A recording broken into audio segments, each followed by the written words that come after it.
ఎందుకు వస్తున్నావు నా ఇంటికి? నీకు ఇజ్జత్ లేదా? రాకు రాకుండా ఊక నా ఇంటికి వస్తాను. నిన్ను నీ దండం పెడతా బా, నీ కాళ్ళు మొక్తా. మా అక్క జీవితం ఆన్ చేయకు, మంది మాటలు ఇది మా అక్క నాకు పరిచయం చేయకు బా, ప్లీజ్ బా. నీ కాళ్ళు మొక్తా బా. బా అద్దు బా, ప్లీజ్ బా. అరే దెబ్బలు తినక నా చేతిలో మొన్న కొట్టు పంపించిన. శుభ్రం మాట్లాడు బావా. మా అక్క నువ్వు 2 ఏళ్ల సందే చూస్తున్నావే, నేను 25 ఏళ్ల సందే చూస్తున్నా. మా అక్క గుణం వస్తుంటది కాదే, మా అక్క మంచిదే. అరే అది నీ అక్క కాబట్టి నాకు 4 మంచి మాటలు చెప్పి లోపల తీసుకోపోంటావు. కానీ నా పెళ్ళం రా, దాంతో నేను సంసారం చేయాలి. నేను దాన్ని తీసుకపోతే 4 చుట్టుపక్కల పంటలు ఏమంటారా? నీ పిల్ల ఇవ్వంతో తిరుగుతుంది, తిరగం కూడా తీసుకొచ్చి ఇంత పెట్టుకున్నావు అన్న అంటే నీ ఎట్ట బతకాలరా?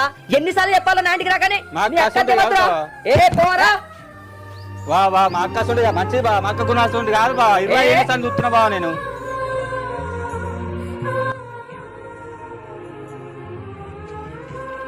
బా ప్లీజ్.